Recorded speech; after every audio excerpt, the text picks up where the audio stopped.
Birçok insan şöyle soruyor. Ben çok iyi bir insanım. Neden benim başıma kötü şeyler geliyor? Bu dünyaya hakikaten 6 frekansıyla başlıyor. Baba destekli bir isim. Tam diyelim ki 35'indesin, parayla tanıştın ve bu büyük bir tanışma olur. Büyük ikramiye gibi. Bazen insanlar terfi ederler, hemen ardından kalp krizi geçirirler. Eğer bir Hande'ysen ve işlerin yarım kalıyorsa hayatının çok erken dönemlerinde korkuyla tanışır Beratlar. Ya nasıl olacak dediğin bir şey, çok özlediğin, çok arzu ettiğin bir şey olmak üzere ismindeki H ve R harfleriyle rüyalarına dikkat et. Senin rüyaların çıkar. Eğer bir isimde harfler sürekli tekrar ediyorsa orada şuna dikkat etmemiz lazım. Bu ruh dünyaya gelirken bazı sınavların tekrar başına geleceğini ruhsal alemde kabul ederek gelmiş. Tekrar ve tekrar aynı şeyleri yaşayabilir. Evlenip boşanabilir ve tekrar evlenebilir ve tekrar boşanabilir.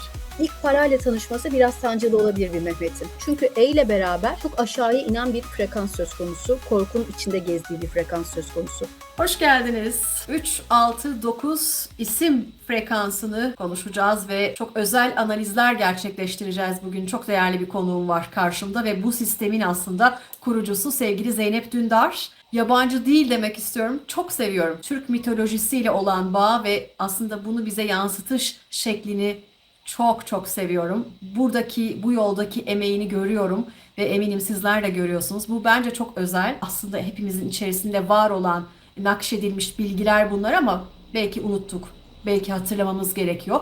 Dolayısıyla sizin bu yolda gösterdiğiniz çaba, gerek araştırmalar olsun, gerek yaptığınız yayınlar olsun, bizimle paylaştığınız bilgiler olsun, çok değerli. Çok teşekkürler. Ben çok teşekkür ederim. Aslında şimdi araştırınca anladım. Son 6-7 senedir aşağı yukarı sosyal medyada paylaştığım, yaptığım her şey birbirini bir bütünde tamamlıyor. Ben aslında bir puzzle'ın parçalarıyla sürekli meşgulmüşüm ve neden böyle olduğunu da zaman içinde ben de anlayabildim. Şöyle ki ilk Türk mitolojisiyle ilgilenmemin sebebi tam da bu elbisedeki bir Umayana'yla rüyamda karşılaşmış olmamdı. Ben de Türk mitolojisiyle ilgili özel bilgiye sahip olmayan bir Türktüm. Hepimiz gibi yani genelde öyle oluyor. Bundan 4 sene kadar önceydi. Umayana ile karşılaştım. Bir anlam veremedim. Fakat bir hafta sonra rüyamda bir Türk ejderhasıyla karşılaştım yine rüyamda ve bu ejderha bana anne dedi. Onun da Türk ejderhası olduğunu biliyordum. O zamanlar bunlar bana çok ilginç geliyordu. Allah Allah, neden acaba Türk mitolojisinden bir şeyler bana kendini hatırlatıyor, bana sesini duyuruyor diye. Sonra zaman içerisinde ben sizlerle Türk mitolojisi bilgilerini paylaştım. Yıllarca araştırdık, bir araştırma grubu kurduk. O esnada 369 Varlık Sırrı kitap olarak ortaya çıktı. Şimdi bugün anlıyorum ki bunların hepsi bir taraftan kut, yani aslında Yaradan'ın insana vermiş olduğu bir hediye, bir yetenek. Aynı zamanda da görevmiş. Çünkü görev de bir bakıma orada titreşene veriliyor. Mesela bir Hakan'ın Hakan olmasının arkasında kendisine verilmiş olan kut olduğuna inanılıyor. Dolayısıyla bütün bu süreçte ben bunları anlatırken beni dinlediğiniz için, o kutun görünür olmasına sizler destek olduğunuz için, gördüğünüz için ben de çok teşekkür ederim. İyi ki buradasınız, iyi ki varsınız. Siz de bu meseleyi merak ediyorsunuz. Çünkü şu anda Türk mitolojisi gördüğüm kadarıyla Türkiye'de moda oluyor. Pek çok hesap açıldı bizim ardımızdan. Pek çok konu, ben de Türk mitolojisini merak ediyorum ya da biliyorum demeye başladılar. Birkaç karakter orada olsa biliyorlar. Hoşuma gidiyor. Yine de herkes çok dikkatli olsun. Her Umay Ana adını duyduğunuz yerde gerçekten mitoloji konuşulmuyor. Buna da lütfen dikkat edin çünkü onu da görüyorum. Yani her zaman her şeyin iyisi ve kötüsü bir aradadır. Her Türk mitolojisini zikreden de Türk mitolojisini bilmiyor ve konuşmuyor ama merak eden de çok. Bu yüzden mutluyum. Ayırdığını nasıl yapacağız? Bizim için çok zor çünkü hani bunun ayırdığını yapabilmek. Bu önemli bir konu çünkü. Evet. Yani anlatılan konular gerçekten mitolojik mi? Hangi ülkenin bilgisi anlatılıyor? Hangi coğrafyanın bilgisi anlatılıyor? Mesela biz anlatırken diyoruz ki Altaylar'da böyle, Azerbaycan'da Evet. böyle, Tuva'da şöyle. Bu tip detaylar veriliyor mu? Herhangi bir şekilde o bilgilerin kaynağı var mı? Mesela ben Instagram'da görüyorum.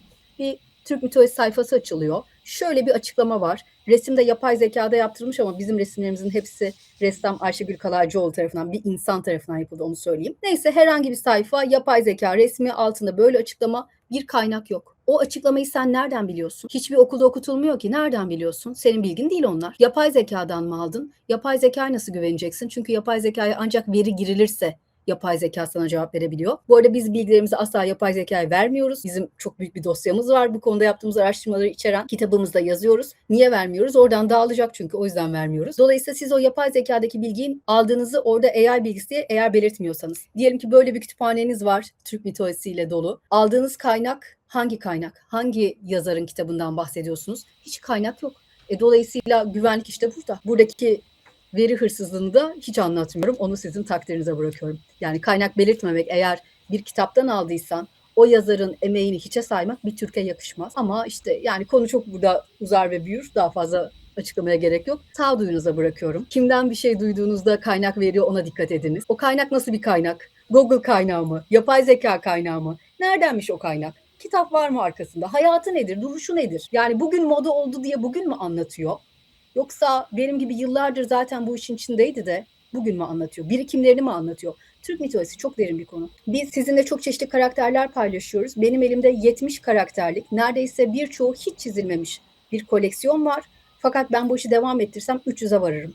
O kadar büyük bir mitolojik evrenden bahsediyoruz. Türk mitolojisi bir evrendir. Yerin altı vardır. Yerin altında katlar, mekanlar, akarsular, çeşit çeşit kaleler, ejderhalar, yerin altında yeryüzü vardır. Yerin üstünde de gökyüzü, o gökyüzünde yine mekanlar, mekanlarda yaşayanlar, o mekanların katları, o mekanların her bir katının ayrı bir işlevi, hepsi var. Dolayısıyla anlat bitmez. Size anlatanlar bunları bu kadar birbirine bağlayarak geniş bir çerçeveden mi anlatıyor? Yoksa mesela sadece Umayan'ı anlatıyor ve ben de Türk mitolojisi biliyorum mu diyor. Bunlara dikkat edebilirsiniz. Çok teşekkürler. Evet, geçelim. 3, 6, 9 denilince Türkiye'de akla ilk gelen isimsiniz sevgili Zeynep Dündar. Bu konuda aslında bu ismi taşıyan 369 Varlık Sırrı ismini taşıyan bir de kitabınız var ki o kitap yani inanılmaz bir kitap, onu söylemem gerekiyor. Hala Baskısı da onunla bitti, ben de ilgili onu söyleyeyim. Baskısı bitti. İkinci baskı tükendi. maşallah. Evet, şu an üçüncü baskısı yok çünkü şu an başka kitaplar üstüne çalışıyorum. Onları basmak istiyorum bir yandan. Çok beğenildi, çok sevilen bir kitap. 369 Varlık Sırrı aynı zamanda benim tescilli markalarım arasında. Ben Evet. hemen bütün çalışmalarımı, bütün markalarımı Türk Patent Enstitüsü'nde tescilletiyorum. Resimlerimi tescillettim. O yüzden 369 dendiği zaman en çok akla gelen isimlerden birisi benim. Evet, 3, 6, 9 isim frekansı. Şimdi biz şeye alışığız. Her ismin bir Numaroloji. frekansı var artık bu. Bunu biliyoruz. Yani hani sokaktan geçen birine, 10 yaşındaki bir çocuğa da sorsak evet ismin frekansı var der ama 3, 6, 9 isim frekansını bildiğimiz numerolojiden ayıran, bildiğimiz analizlerden ayıran özelliği nedir? Yani daha doğrusu şöyle, bildiğim kadarıyla Türk mitolojisindeki arketiplerden yararlanıyoruz ama ben hemen sözü size bırakmak istiyorum. Çok analiz yapacağız bugün. Tamam, Umarım yapalım. siz de o şanslı isimlerden birisinizdir ekran başında. Bugün isminizi umarım analiz ederiz. Önce bir sormuş olayım size. Biraz bilgi alalım. Şunu da söyleyeyim, lütfen yorumlara siz de kendi isimlerinizi yazınız. Ben o yorumları anında cevaplayamayabilirim ama bir sonraki videom için o yorumlardan ilham alıyorum. Mesela çok nadir bulunan bir isim oluyor. Kişi diyor ki hiç benim ismimi paylaşmıyorsunuz. Bu sabah gördüm, Zennure Hanım mesela yazmış. Demiş ki hocam hiç Zennure'yi yapmıyorsunuz. Evet, yapmıyorum çünkü çok az görüyorum. Yani görmüyorum, hatta aklıma da gelmiyor. Dolayısıyla sizin oraya yazdığınız o enteresan bir isim bizim için bir ilham kaynağı oluyor. Ama onun dışında tabii benden bireysel danışmanlık da alabilirsiniz. Özel isimler için özellikle. Peki. 369 isim frekansında biz şunu yapıyoruz. Ben tüm alfabeyi sadece 3'ün, 6'nın ve 9'un frekansına göre ayarladım. Yani bende 2 yok, 4 yok, 7 yok. Sadece 3, 6 ve 9 var ve bunun manası var. Bunun hayatımızdaki etkisi var. Neden derseniz yine bir gün Anıtkabir'e gittim ve Anıtkabir'den çıktığımda bütün bu bilgiler zihnimin içine doğru bir blok olarak akmaya başladı. Yani yine bir kuttu aslında. Gönderilmiş olan bir hediyeydi. Dolayısıyla ben buradan kalp, zihin, ruh üçgeninde insan nerede korkularının esiri oluyor, nerede duygularının esiri oluyor, nerede sınanıyor ve nerede ilahi olanla birleşebilir, onları görmek ve göstermek istedim. Dolayısıyla buradan yola çıkarak da güzel bir diyagram hazırladım. O diyagram üstünden bakıyorum. Diyagram ekrana yansıtmayacağım. Çok sevgili ilham almayı seven arkadaşlar almasınlar diye ama sordukça ben buradaki diyagramımdan bakıp söylüyor olacağım. Peki. Şeyi de sormak istiyorum başlamadan önce. 3, 6 ve 9'un sırrı nedir? Yani çok sık karşımıza çıkmaya da başladı. Özellikle sizin kitabınızdan da sonra Türkiye'de bununla ilgili birçok yayın yapılmaya başlandı. Birçok eğitim hazırlanmaya başlandı. 3, 6, 9. Neden? Bir titreşim mi yayıyor? Sırrı nedir? Tesla 3'e takıntılıydı. Kendisi bir otele gireceği zaman otelin kapısına girmeden önce, kapıdan içeri girmeden önce 3 kere otelin çevresini dönerdi. Odasının numarasının mutlaka 3'ün katları olmasını isterdi. Yemeğe başlamadan önce peçetesiyle çatalını, bıçağını ve kaşığını 3'er kere mutlaka silerdi.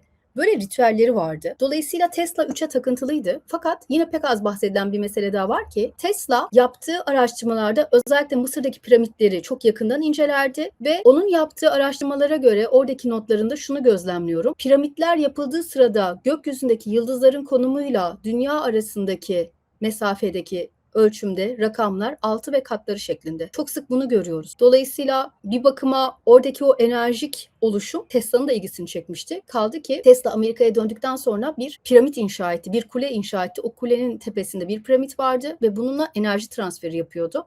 Wardcliffe Kulesi.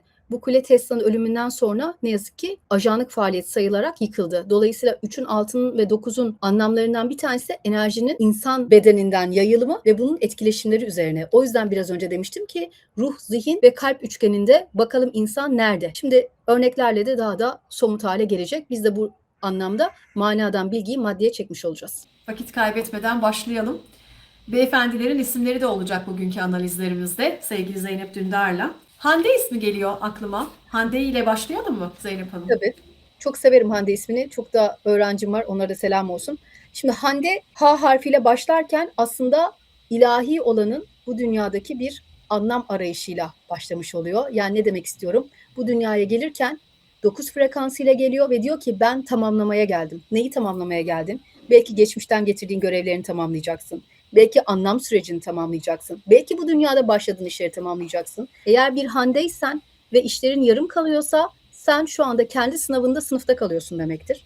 Ona önce dikkat edelim. Hande A'ya geldiğimiz zaman artık manayı maddede algılamak üzere bir titreşim yayar. Yani parayla tanışır, paraya anlam katar, paranın kendine geliş yolunu anlamaya çalışır. Paranın kendisine ilk geleceği yol dişil yoldur. Dişil kanaldan gelir, anne soyundan gelir, anne soyundan miras kalabilir. Para kazanmayı anneden öğrenebilir, para biriktirmeyi Hande anneden öğrenir. Bundan not alın. Eğer isminiz Hande ise siz parayla ilişkinizi önce anneden öğrenirsiniz. Biriktirmeyi de, kazanmayı da, harcamayı da. Hande'nin N'sine geldiğimizde N harfiyle birlikte artık Hande köşeleri, bu hayatın zorlayıcı kısımlarını analiz etmeye başlar. Burada ayrılıklar söz konusudur. Bağımlılık ihtimali Hande'nin hayatında aktiftir. Yani herhangi bir şeye bağımlı olabilir. Kahveye bağımlı olur mesela, arkadaşlarına bağımlı olur. İlişkilerinden zor kopar. Ayrılsam mı ayrılmasam mı? Eski sevgisine döner durur. Bu Hande'nin N harfinden kaynaklanır. D harfine geldiğimizde eğer Han'ı çözebildiyse, yani bağımlılık enerjisinden kurtulabildiyse, maddeyi madde aleminde algılayabildiyse, parayla barıştıysa, berekete kapılarını açtıysa, şimdi D ile beraber ona para kapıları eril taraftan gelir. Erkeklerle ortaklıklar yapabilir, daha çok harekete geçebilir, bugüne kadar aklında biriktirdiği fikirleri artık paraya çevirecek projeler haline getirebilir ve E harfiyle son kez kaybetme korkusuyla yüzleşir. Bu da hayatının son sınavıdır.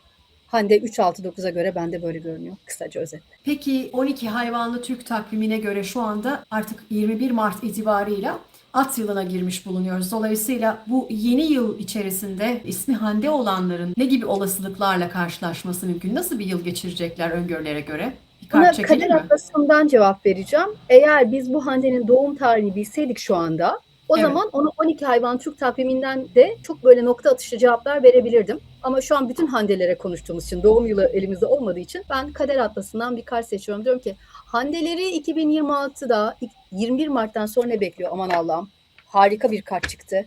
Bu benim en sevdiğim kartlardan biridir. Eğer size bu kart çıkıyorsa bunun anlamı şu: İyi günde, kötü günde destekleneceksin. Çok güzel. Evlenebilirsin, ortaklık kurabilirsin. 21 Mart'tan itibaren Handeler dikkat etsinler. Çok şanslı bir döneme giriyorlar. İnşallah öyle olsun. Yorumları bekliyoruz bu arada sevgili izleyicilerimizden. Handelerden yorumlar bekleniyor. Peki bir başka isim.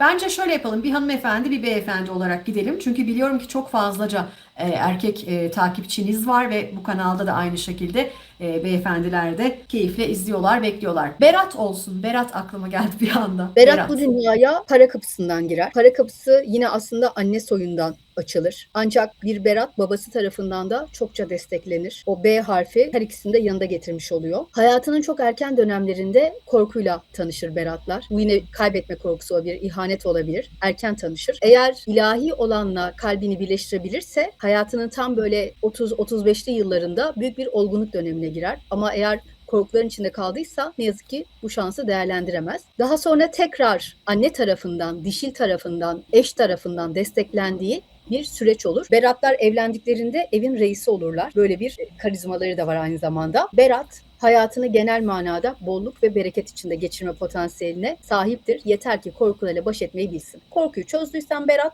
evlilikte de mutluluk, aşkta mutluluk, bollukta, berekette mutluluk sana açık. Beratlar için de bir kart çekelim isterim Kader Tabii. Atlası'ndan.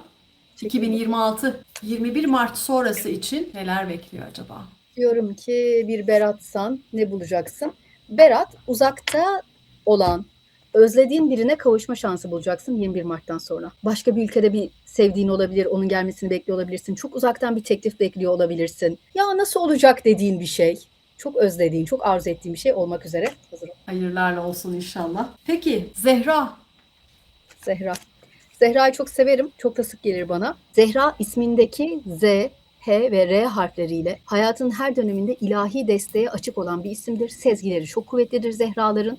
Eğer ismin Zehra'ysa rüyalarına dikkat et. Senin rüyaların çıkar. İçine doğanlar çıkar. Onlardan emin olabilirsin. Ne zaman zorluk yaşarsın? Maddeyle maneviyatı karıştırdığında, yani Allah'ın ikramını, acaba şimdi ben nefsime mi yeniliyorum? Şu an hırsa mı düştüm? Ben bunu gerçekten hak ettim mi dersen, değerini sorgulamaya başlarsan, o zaman sana çok açık olan hazineleri kaybedebilirsin. Aslında çok geniş hazinelerle gelmişsin bu dünyaya. Maddeyle onurlandırılıyor, maddeyle ödüllendiriliyorsun. Hayatın sonunda eğer bütün süreci güzel geçirdiysen, ailene, içinde bulunduğun topluluğa, ekonomik olarak da katkı sağlayacak. Aynı zamanda büyük liderlik vasfına da sahip bir karaktersin. Çok savaşmış olabilirsin hayat içerisinde. Çünkü tamamlamaya gelmiştin. Bu senin son dünyaya gelişin olabilir. Ya da bu hayat içindeki sınavını tamamlamak üzere bir seçimin var. Bunu yaparsan iyi olur. Zehraların 2026'sı acaba 12 hayvanlı Türk takvimine göre ve Kader Atlası'na göre buradan esinlenen nasıl geçecek? Bakalım şu kart çıksın diyorum. Zehra, korkularından artık arınman gereken bir senedesin. Aslında senin bugüne kadar başına gelenler korktuklarının sana yansıması olmuş. Birçok insan şöyle soruyor. Ben çok iyi bir insanım. Madem ki dışarıdaki dünya benim bir aynam, neden benim başıma kötü şeyler geliyor? Ben kimsenin hakkına girmem ama dolandırıldım. Kimsenin canını acıtmam ama çok canım acıdı. Neden oluyor? Ve bu ayna metaforu burada hiç de anlam kazanmıyor diyorlar. Kıymetli arkadaşlarım, içinizdeki korkularla sınanıyorsunuz. Mesela diyelim ki temizlik takıntınız var. Siz en pis ortamın içine düşüyorsunuz ve mecburen düşüyorsunuz. Üstelik de diyelim ki sizin evinizi temizlemek gibi bir takıntınız var. Fakat çok yakın çevrenizde bir takım ahlaksızlıklar, yani kirli işler dönüyor. Neyle sınanıyorsunuz? Kendinizde uç nokta olan neyse, çok büyüttüğünüz, dengeyi bozan şey neyse, ayna size onu gösteriyor. Yani ayna sana olduğunu değil, içinde bastırmaya çalıştığın o çok aşırı olan şeyi gösteriyor. O yüzden Zehralar lütfen buna dikkat etsinler. 2026 sınavları çok uçlarda yaşadıkları duyguları olabilir. Toprak ismi. Toprak Nasıl güzel. bir enerjisi Hem var? anlam bakımından zaten toprak bir merkez, bir denge, yurt demek. Toprak bu dünyaya hakikaten 6 frekansıyla başlıyor hayatı yaşamaya. Baba destekli bir isim. Eğer isminiz topraksa babanızdan çok büyük destek alabilirsiniz. Bu iyi bir avantaj. Babanızın sizle ilgili eleştirisi sizin 12-13 yaş civarında onun istediği kadar eril davranamayışınız olabilir. Daha çok futbol oynamanızı ister mesela. Bu kadar duygusal olmanız onun canını sıkabilir. Çünkü toprak ergenlik çağında duygusallığa açık bir yapıdadır. Daha sonra hayatın tam ortalarında böyle 30-35'li yaşlara geldiğinde parayla tanışır, parayla büyük tanışır. Yani belki 30'una 35'ine kadar pek bir şey kazanamamış olabilir ama tam diyelim ki 35'indesin, parayla tanıştın ve bu büyük bir tanışma olur. Büyük ikramiye gibi. Ondan sonra şükretmeye başlarsan eğer liderlik de sana gelir. Buradaki parayı bulduğun anda edeceğin şükür çok kritik toprak için. Liderlik de gelir, terfi gelir, bir şirketin CEO'su olmak gelir, hepsi gelebilir. Ve hayatın Etmiyorsa zor. O zaman isminin gölgesine düşer, parayla sınanır. Mesela yine terfi eder ama o terfi ona hayırlı gelmez. Biliyorsunuz bazen insanlar terfi ederler, hemen ardından kalp krizi geçirirler. Ha, keşke terfi evet. etmeseydi gibi. Hayatının son sınavı tekrar para olacak. O yüzden toprak, çok büyük para kazanabilirsin hayatın boyunca. Lütfen o paraya şükretmeyi unutma ve parayı hayatının merkezi yapma. Çünkü o senin son sınavın olacak. Canan ismi mesela. Eğer bir isimde harfler sürekli tekrar ediyorsa orada şuna dikkat etmemiz lazım. Bu ruh dünyaya gelirken bazı sınavların tekrar tekrar başına geleceğini ruhsal alemde kabul ederek gelmiş. Canan. Aha. İsme bak. An. Tekrar ve tekrar aynı şeyleri yaşayabilir. Evlenip boşanabilir ve tekrar evlenebilir ve tekrar boşanabilir. Diyelim ki çocuk kaybetti, tekrar kaybedebilir. Hayatında büyük ne oluyorsa onu tekrar ve tekrar yaşayabilir. İtibar kazanır, sonra itibarı kaybeder. Sonra tekrar kazanır, tekrar kaybeder. Dolayısıyla Canan döngüsel bir isim. Zaten C ile başlıyor. C ile başladığı yer Canan aynı zamanda sevgi olduğu için, sevgili olduğu için Canan'ın Evet. hayattaki en büyük sınavı sevilmek, sevildiğinden emin olmak üzerinedir. Bu yüzden değersizlik, yetersizlik duyguları içinde sıkça dolanabilir. İhanete çok sık uğrayabilir. İhanete biz neden uğrarız? Sevildiğimizden emin olabilmek için. O yüzden Canan'ın karmalarında bunlar çok sık rastlanır. Canan'ın genel baktığımızda da hiç 9 frekansı yok. 3'ler ve 6'lar arasında gezen bir isim. Bir bakalım mı 2026'da başına ne gelecek? Canancığım senin için bakıyorum. Canan, 2026'da anne olabilirsin, anneanne olabilirsin, babaanne olabilirsin. Sizin ailede büyüme, senin bu dünyadaki köklenişinin artışı söz konusu. Güzel bir sene. Harika bir sene olsun. Süper. Peki erkek isimlerine bakalım. Mehmet çok sık verilen bir isim. Şu anda ekran başındaki Mehmetler için olsun. Mehmet bu dünyaya gelirken parayı zorla mı kazanacaksın yoksa para sana ikram mı edilecek diye bir sınavla başlamış dünyaya. O yüzden ilk parayla tanışması biraz sancılı olabilir bir Mehmet'in. Yani diyelim ki ailesinin parası var fakat ailede öyle dertler var ki o paranın keyfi çıkartılamıyor. Ya da ailenin ekonomik durumu hiç iyi değil. Tüm bunlar Mehmet'in hayata başlarkenki ilk sınavı. Parayla sınanmaya başlıyor. Aslında hayatın çıkışını da yine parayla sınanarak yapacak. Yine Mehmet'te de az önce Canan'da söylediğim gibi benzer kalıplar var. M-E diye başlıyor görüyorsun. H geliyor. M-E'ye geldiğinde parayla ilgili sınavla başlamıştı bu hayata. Sonra büyük korkularla karşılaşıyor. Yani ailede büyük kayıplar olabilir. Bir Mehmet şuna baksın. Benim bugün ekonomik durumum nasıl? Bu ekonomik durumun ardında ailenin para kaybetmesi söz konusu mu? Çünkü E ile beraber çok aşağıya inen bir frekans söz konusu. Korkunun içinde gezdiği bir frekans söz konusu. Biz burada takıntılı düşünceleri çok görürüz. Bir Mehmet olarak buna bakınız. Eğer takıntılı, tekrar eden düşünceleriniz varsa bunun sebebi korkularınız olabilir. Buna bakın. Tiksinme sizde çok sık görülebilir. Bir şeylerden tiksiniyor olabilirsiniz. H harfine geldiğimizde H harfiyle beraber şimdi mutlak teslimiyete geçeceğin yerdesin. Eğer bugüne kadar yaşadığın duygularınla ilgili ya bir dakika ya Allah var gam yok diyebilecek bir noktaya gelirsen yine böyle 30-35'li yıllarda hayatın seyrini değiştirebilir. Bu sefer parayı sahip olarak deneyimleyebilirsin. Yani bugüne kadar paranın korkağı olarak aslında bir korkuluk gibi geçirmiştin. Ama 30-35 yaştan itibaren sen artık paranın kralı olarak ikinci yarıyı geçirebilirsin. Korkacağın bir şey karşına çıktığı zaman çünkü Mehmet tekrar M ile bir araya geliyor. Artık korkunun gözünün içine bakıp onun içinden geçebilirsin. Senin ilk seferde olduğu gibi krize sokmasına izin vermezsin. T ile de büyük bir servetle hayatını tamamlayabilirsin. Mehmet'in potansiyeli çok yüksek. Yeter ki dediğim gibi kendi korkularını bilsin, içinden geçsin. Bir bakalım 2026'da Mehmet'e mesajı neymiş?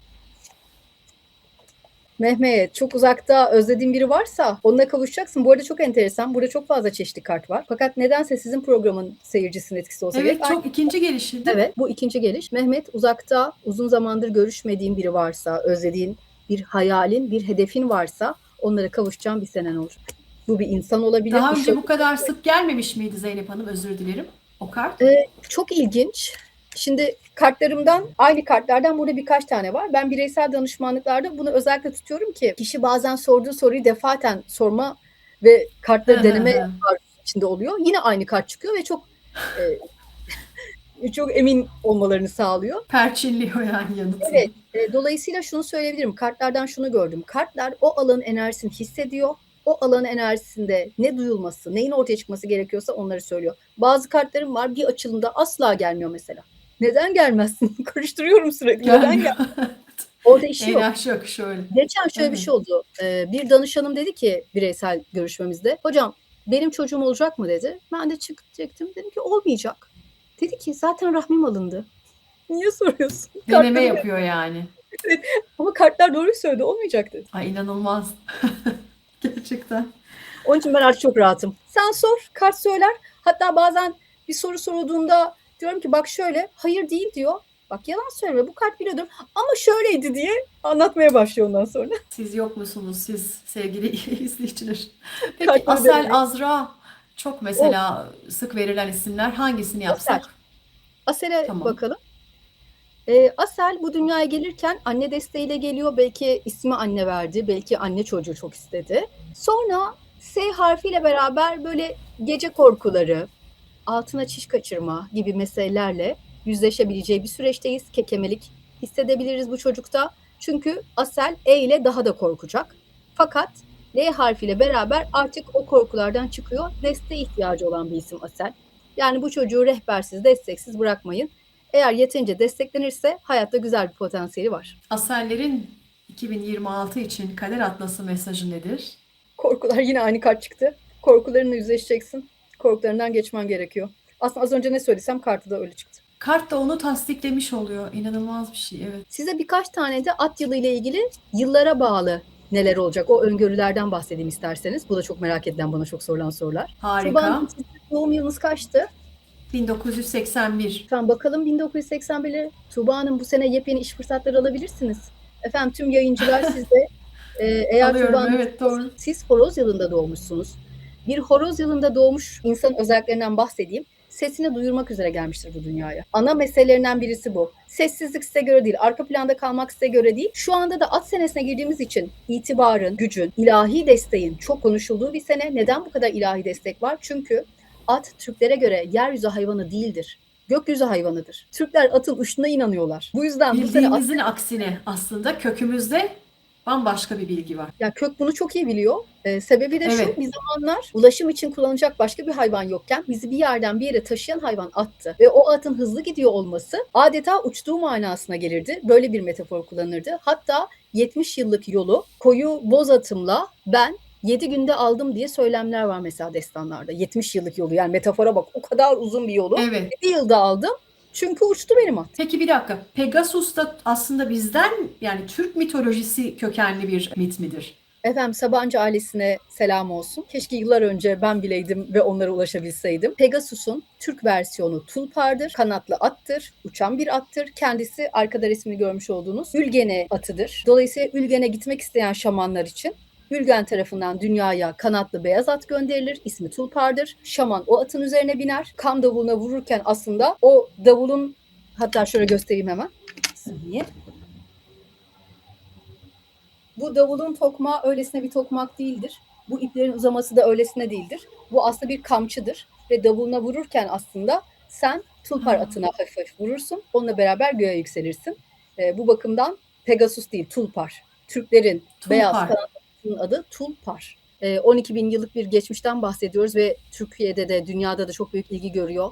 Fakat asıl ilgi görecek olan şey bizim kolektif hafızamız. Çünkü sık sık söylüyorum, kolektif hafıza bir ulusu birbirine bağlayan asıl meseledir. Bakınız bugün Kızıl Elma ülküsünden bahsediyoruz. Dünyanın çeşitli yerlerindeki Türkler bir araya gelsin istiyoruz. Nitekim bunun bir meyvesi olarak da Latin alfabesinin diğer Türkiye Cumhuriyetlerde kullanımı da söz konusu olmaya başladı. Ne var aramızda? Farklı diller. Biz bugün bir başka Türkiye Cumhuriyete gittiğimizde büyük ihtimalle anlaşamayacağız. Çünkü onlar Kiril alfabesi kullanıyorlar. Sibirya bölgesinde yaşayan Türk soydaşlarımız. Dolayısıyla dilimiz farklı, dinlerimiz de farklı. Dünyanın çeşitli yerlerindeki Türkler, Manehisti var, Budisti var, Hristiyanı var, Şamanisti var. Çeşit çeşit dinlerdeyiz. Ne dilde ne dinde anlaşabiliyoruz. Ancak şu bahsettiğimiz ortak kültür bizim ortak mayamız. Biz bunu gerçekten hatırlasaydık, biz bugün süper kahraman diye çocuklarımızın Batman'e, Superman'e hayran olduğunu değil, bizzati kendi karakterlerimize hayran olduğunu görür. Türk lirası yabancı paranın karşısında bu kadar düşük diye kendimizi değersiz hissetmezdik. Bugün Türk'ün genel manada eğer içinde bir miktar olsun değersizlik varsa çocukluk çağından itibaren kendi süper kahramanlarını bilmemesinden kaynaklanıyor. Bugün bir Türk çocuğu kendi ejderhasını bilmiyor, gidiyor çeşitli ülkelerin, Türk olmayan diğer bütün ülkelerin ejderhalarının peşinde koşuyor. Bugün Feng Shui eğitimleri veriliyor Türkiye'de. Bugün insanlar Çin takviminin peşinden koşarak çocukların cinsiyetini öğrenmeye çalışıyor. Biz Türk'üz ve kendi mayamızı bilmiyoruz. O yüzden bu konu benim için hayati değerli bir konu. Bana kalsa ben hiç susmayacağım, hep anlatacağım. Bence çocuklara falan bu bilgiler bir şekilde, hani yani çocuk Aktarılmalı. hedefli yayınlar da yapılmalı diye düşünüyorum. Nasıl Aslında aktarılır ama? TRT'nin benimle iletişime geçmesini bekliyorum. TRT benden danışmanlık alsın, çizgi film yapalım. Kültür Bakanlığı şeyi benim düşündüm. sponsor olsun, kitap yazalım. Film. Herkes bizden kitap bekliyor, film de bekliyor. Fakat biz mesela kitabımızı yazmak için diğer bütün işlerimizi yaparken boşta kalan zamanlarımızda oturup kitabımızı yazıyoruz. Çünkü bizim de yaşamamız gerekiyor. Halbuki bir sponsorum olsa ben oturur kitabı birkaç Tam ayda olarak tabii. Evet. Dolayısıyla aslında Türkiye Cumhuriyeti'nin bana destek vermesini bekliyorum açıkçası. Olması gereken de bu. En kısa zamanda o destek yanı başınızda olsun. Biz de alkışlamaya devam edelim sizi. Ben şu anda desteği bana bütün bunları ilham edenden alıyorum. Dolayısıyla buraya kadar gelebildim. Bakalım Bundan sonra da o bana hangi kapıları açarsa inanıyorum ki o kapılardan destek gelecektir. Bir izleyicim daha önceki yayınlarımıza istinaden size sormamı istediği bir soruyu bana aktarmıştı, iletmişti. İlk rüyasını, çünkü siz rüyanızdan bahsediyorsunuz, rüyalarınızdan bahsediyorsunuz zaman zaman programlarda. Mitolojiyle ilgili ilk rüyayı zaten biliyorum ama kendi hayatınızda da ilk rüyanızı hatırlıyor musunuz diye size yöneltmem istenilen bir soru. Hatırlıyor musunuz ilk Teşekkür ederim. gördüğünüz rüya? Bir bedenimden ayrılma anımı hatırlıyorum ben. Yani buna bugün astral seyahat deniliyor. 9-10 yaşlarındaydım. Onu da o kadar net hatırlamamın sebebi benim için çok duyguları sıcak olan bir evden bir başka eve taşınmıştık. O yeni eve taşınır taşınmaz böyle bir deneyim yaşamıştım. Bunu bir rüyadan sayıyorsak ben bunun çok net farkındayım. Onunla beraber yine 9-10 yaşına itibaren aslında ben Tulpar'la tanışmıştım. Camımın önüne gelirdi. Ama bunları anlatmayayım. Bunlar böyle anlatılınca hani ne dedi diyorlar. Ama Evet. yani rüyadan ziyade biraz kendi bedeninden çıkabilen bir çocukluk geçirdim ben. Öyle söyleyelim. Bunu liseye kadar devam ettirdim. Fakat bir gün lisede otobüsteyken dalmışım ve durağı kaçırdım ve çok korktum. Yani güvensiz hissettim kendimi. Biraz da kontrol dışı hissettim. Artık evin dışında da dalmaya, o yolculuklara başlamıştım. Bunun beni tehlikeye sokabileceğini düşündüm. Liseden sonra uzun bir zaman o manada astral seyahatlerimi durdurdum. Sadece rüya diye sorarsanız da çok yıllar sonra fark ettiğim benim bir 25 sene önceki rüyam var. Net, yani en net rüya diye hatırladığım. Abdülkadir Geylani Hazretleri ile ben tanıştım bir rüyada. O rüyayı göreli herhalde 25 sene kadar oldu. Gördüğüm zaman da çok şaşırmıştım. Çünkü ben bir dergaha, bir tarikata mensup değilim. Özel bir merakım da yok açıkçası. Allah Allah, nasıl gördüm? Yani Umayan'ı ben rüyalarda hayret makamında yaşayan bir insanım açıkçası. Rüyadan sonra da çok şaşırıyorum. Allah Allah, niye gördüm, nasıl oldu, ne gördüm? Maşallah. Amerika'da da anladım biraz idrak edebildim nasıl olduğunu, niye gördüm. Onca yıl sonra gördüm rüya. Yani bunu da hep söylüyorum ben, rüyalarınızı yazın. Ben Evet. gördüğüm rüyanın manasını 20 yıl sonra idrak etmeye başladım. Başladınız. Tabii tam öğrendik desek yalan olur. Ama rüyanın içine girmek mümkün. Rüyanın içine girebilirsin.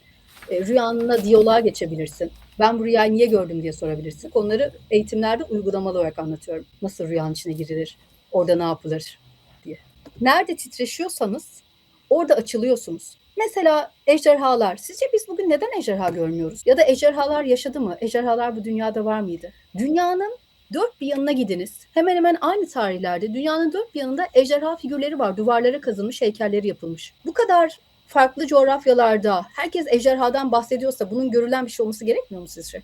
Demek ki çok görüyorlar. doğru. Nasıl görüyorlar? Neredeler? Şuradalar. Anladığım kadarıyla ejderhalar ölümsüz oldukları için biz onların kemiklerini bulamıyoruz. Çünkü ejderha ölmez. O bir kuvvedir, olağanüstü güçlü bir varlıktır ve dünyanın dönüşümünde çeşitli görevleri vardır. Bu dünya var olduğu sürece ejderhalar ölmeyecek. Çünkü onlar kimisi ayı çeviriyor, kimisi dünyayı çeviriyor, kimisi yağmuru yağdırıyor, işleri var. Diğer taraftan ölümsüz oldukları gibi ejderhaları gören bizim atalarımızın demek ki görme boyutları farklıydı. Farklı boyutlardaki varlıkları görebiliyorlardı. Biz bugün o boyutları göremediğimiz için ejderhayı Yok sayıyoruz ya da görmüyoruz. Evet, o bakımdan gördüğümüz rüyalar da o boyutlarla alakalı. Biz nerede titreşiyorsak titreşim olarak onların varlıklarını görüyoruz. O seviyeden rüyalar görüyoruz. Bu yüzden böyle anormal diyebileceğim olağanüstü rüyalar görüyorsanız titreşiminiz değişmiştir. Yok hep dünyalık görüyorsanız, işte biri beni kovaladı, korktum, kaçtım, çok dünyadasınız, normal.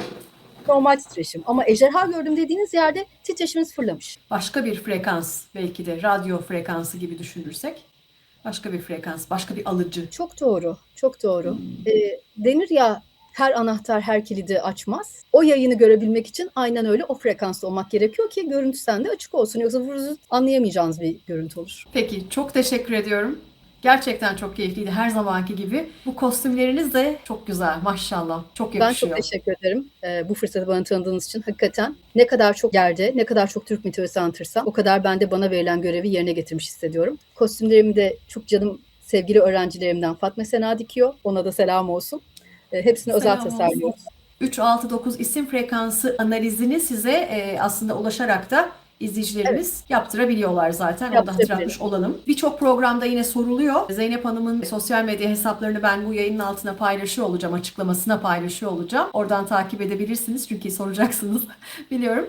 Eğer bu yayın hoşunuza gittiyse beğenmenizi ve tabii ki kanala abone olmanızı arzu ediyorum. Tekrar buluşmak üzere öyleyse. Zeynep Hanım, son bir şeyler eklemek isterseniz buyurunuz. Az önce anlattığım gibi Türk mitolojisi çok önemli bir konu. İyi biliyorum ama ben bir yere kadar anlatabilirim. Siz de birer nefersiniz. Bu programı sonuna kadar izlediyseniz o neferlerden biri olduğunuza inanıyorum. Lütfen programı sevdiğiniz dostlarınızla da paylaşın. Onlar da öğrensinler.